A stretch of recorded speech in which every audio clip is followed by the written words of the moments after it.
Okay, so for instance, if I want to buy a BMW, that's a commodity. Because if I don't like you, if I go to your dealership and I don't like your vibe as a salesman, I can drive 7 miles away to another BMW dealership. Or maybe even buy it online. Or buy it online, go through Auto Club, and never have to even put up with a salesperson, right? So in those cases, it's highly critical today that those salespeople connect very quickly at an emotional level. In other words, they have to have a fast speed of trust because they have one short at-bat. A fast speed to get the consumer to trust them. To trust, to feel comfortable, to open up and trust. And most people don't trust salespeople in general. I mean, even you guys, if you go into a retail store, you go into Best Buy because you know you want to buy something, the salesperson comes up to you and says, "Can I help you?" What do you say? Heck no. Just looking. No, I'm okay. Just looking. I'm good. Sure. You know, go put pressure on somebody else. Right? Right? Sure, then when you're ready to make that buying decision, you just grab the closest salesperson to you. Right. And then it's just a matter of, there is no need for a connection there because you're buying a name brand, a Samsung, and you're buying it at the lowest price, and you probably did the price research even before you went out there. And it's just a matter of you wanted to go to the closest place that you could buy it. So those people, they have a really tough sales job if their mission is to upsell you and get you to buy something that you didn't think you needed before you came in. Most retail salespeople these days in those types of stores don't have that capability. They aren't even trained to upsell, to expand the need, to say, hey, have you ever thought about if you added one of these little doohickeys too, you could also do this with this product? I don't hear any of that when I go into Best Buy. Well, clearly you're going to share with us how to overcome some of these obstacles, such as connecting with the consumer in that microsecond that you've got. But before we get to that, do you think that the fact that the consumer is changing is the reason it went from 80-20 to what, 83-17? 87-13, actually. No, I don't. Because I had a clue for 30 years from my clients about that, and I ignored the clue. And the majority of vice presidents of sales who hired Mike Bosworth over the years to come in and train their salespeople, the majority of those guys, and women too, were former top 13% salespeople. And the whole reason they're the VP of sales now is they were able to sell so much more than anybody else. They got promoted. Is that wrong that happens? I mean, we can all draw on examples of overachieving salespeople that do get recruited into upper management. And I can see how, the president might say, look, you know what? You know more about this product. You know how to do this. You can train my people. We can grow. I'm going to promote you. That's the fantasy every time a top salesperson is promoted into management. And the vast majority of the time, well over 90%, that new manager crashes and burns. I'm a witness. It happened to me. And the primary reason is that those top 13% salespeople are selling intuitively. They're good because they're doing it intuitively. And the holy grail of sales productivity improvement over the years, and this was started back in 1979 when Xerox hired a behavioral researcher named Neil Rackham, who subsequently wrote Spin Selling.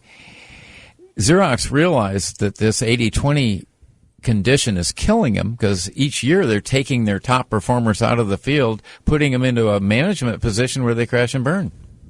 So the reason they hired this behavioral researcher to study this problem was they finally concluded these top salespeople are just selling intuitively. They are unable to teach other people to do what they do so well. They were perhaps leading without authority. Well, they were actually... without knowing it. What they were doing is using this newly granted authority to piss people off. Got it.